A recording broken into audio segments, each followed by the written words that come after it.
നമസ്കാരം പ്രിയമുള്ളവരെ.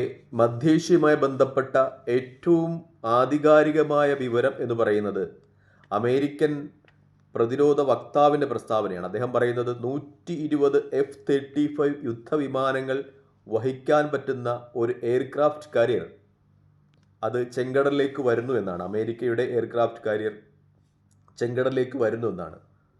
ഒപ്പം തന്നെ 2 സബ്മറൈനുകൾ, 8 ഡിസ്ട്രോയറുകൾ എന്നിവയും അമേരിക്കയുടേതായി ഇറാന് ലക്ഷ്യമായി ചെങ്കടലിലേക്ക് വരുന്നു എന്നാണ് അമേരിക്കൻ പ്രതിരോധ വക്താവ് പ്രസ്താവനയിലൂടെ വ്യക്തമാകുന്നത്. മറ്റൊന്നുകൂടിയുണ്ട്, മറു സൈഡിലും ഇറാൻ യുദ്ധസജ്ജമാകുന്നു എന്ന റിപ്പോർട്ടുകളാണുള്ളത്.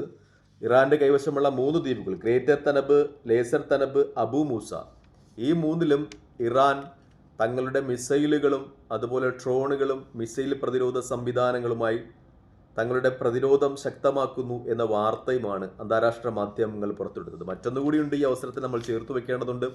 ഇങ്ങനെയൊക്കെ യുദ്ധസജ്ജീകരണങ്ങൾ ഉണ്ടാക്കുന്നു എങ്കിലും ഇറാനെ ആക്രമിക്കുവാൻ അമേരിക്കയ്ക്ക് ഉദ്ദേശമില്ല എന്നൊരു വിവരം കൂടി ഇന്നലെ മാധ്യമങ്ങൾ ചർച്ചയാണ്. ഇതിന് ആധാരം എന്ന് പറയുന്നത് അമേരിക്കയുടെ യമനിലും ഇസ്രായേലും നടത്തുന്ന യുദ്ധതന്ത്രങ്ങൾ മാധ്യമങ്ങൾ ചോർത്തിയതുമായി ബന്ധപ്പെട്ട വിവരങ്ങളിൽ നിന്നാണ്. കാരണം ഈ വിവരങ്ങൾ മാധ്യമങ്ങൾ ചോർത്തുമ്പോൾ അതിൽ നിന്ന് കിട്ടുന്ന ഒരു അടിസ്ഥാന വിവരം എന്ന് പറയുന്നത് അമേരിക്ക ഒരിക്കലും ഇറാനെ ആക്രമിക്കില്ല, മറിച്ച് അമേരിക്കയോ ഇറാനെ ഒരു ഭീഷണിയുടെ മുൾമുനയിൽ നിർത്തി അണവായുധ വിരുദ്ധ കരാറിൽ ഒപ്പിടുവിക്കുക എന്ന ഉദ്ദേശമാണ് അമേരിക്കയ്ക്ക് ഇപ്പോൾ ഉള്ളത്. കാരണം അതുകൊണ്ടാണ് അമേരിക്ക ഇറാന്റെ ഏറ്റവും ശക്തമായ പ്രോക്സി ഗ്രൂപ്പായ ഹൂത്തികളെ നിരന്തരം ആക്രമിക്കുന്നതും അങ്ങനെ ഒരു ഭീഷണിയുടെ മുൾമുനയിൽ നിർത്തി ഇറാനെ കൊണ്ട് ആണവായുധ വിരുദ്ധ കരാറിൽ ഒപ്പിടിവിക്കുവാനാണ് അമേരിക്ക ശ്രമിക്കുന്നത്. പക്ഷേ ഇറാൻ അതിനെ തള്ളിക്കളഞ്ഞു എന്ന വാർത്തയാണ് അന്താരാഷ്ട്ര മാധ്യമങ്ങളിലൊക്കെ നിലനിൽക്കുന്നത്.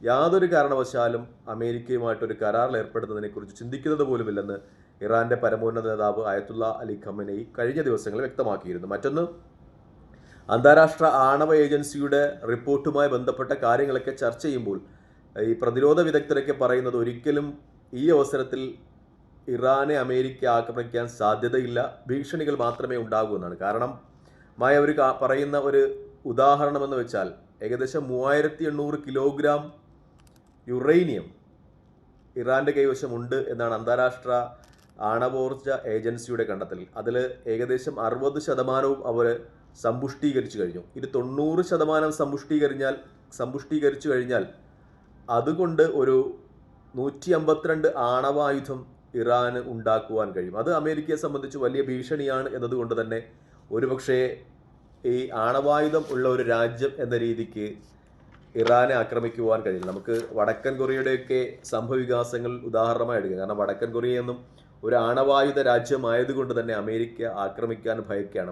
മറിച്ച് ഇറാഖിനെയൊക്കെ അടിച്ച് തകർത്തു കളഞ്ഞു. അത് അവരൊരു ആണവായുധ രാജ്യം അല്ല എന്ന ഉറപ്പുള്ളതുകൊണ്ടാണ്. അപ്പോൾ ഇറാന്റെ ഒരു അഡ്വാൻറ്റേജ് എന്ന് പറയുന്നത് ആണവായുധ രാജ്യമായി മാറിയിരിക്കുന്നു എന്ന ഒരു വിലയിരുത്തലാണ് അമേരിക്ക ഇറാനെ ആക്രമിക്കുവാൻ ഭയപ്പെടുത്തുന്ന ഒരു ഘടകം. മറ്റൊന്നുകൂടിയുണ്ട്, UN ഓഫീസിൽ ഇസ്രായേൽ ഇന്നലെയും ആക്രമണം നടത്തിയതായി വാർത്തകൾ പുറത്തു വരികയാണ്. അതുകൊണ്ട് തന്നെ ഈ UN ജീവനക്കാരുടെ സുരക്ഷ ഉറപ്പുവരുത്തുവാൻ കഴിയാത്തത് കൊണ്ട് ഇസ്രായേലിൻ്റെ നിരന്തര ആക്രമണം UN നേരെ ഉണ്ടാകുന്നതുകൊണ്ട് UN തങ്ങളുടെ ഉദ്യോഗസ്ഥന്മാരുടെ സാന്നിധ്യം ഗസയിൽ 1/3 ചുരുക്കി എന്നതാണ്. അത് ഗസയെ സംബന്ധിച്ച് വലിയ തിരിച്ചടിയാണ്. കാരണം ഈ ഗസയിലെ ദുരിതാശ്വാസ പ്രവർത്തനങ്ങളൊക്കെ ഏകോപിക്കുന്നത് UN ദുരിതാശ്വാസ പ്രവർത്തകരാണ്. അവരുടെ മേലെ നിരന്തരം ഇസ്രായേൽ ആക്രമണം നടത്തുന്നത് ഗൂഢലക്ഷ്യത്തോടു കൂടി തന്നെയാണ്. അതുകൊണ്ട് തന്നെ ഇപ്പോൾ UN അവരുടെ ഉദ്യോഗസ്ഥരുടെ എണ്ണം 1/3 കുറയ്ക്കുമ്പോൾ ദുരിതാശ്വാസ പ്രവർത്തനങ്ങളൊക്കെ അവതാളത്തിലാകും എന്ന കാര്യത്തിൽ ഒരു സംശയവുമില്ല. മറ്റൊന്ന്,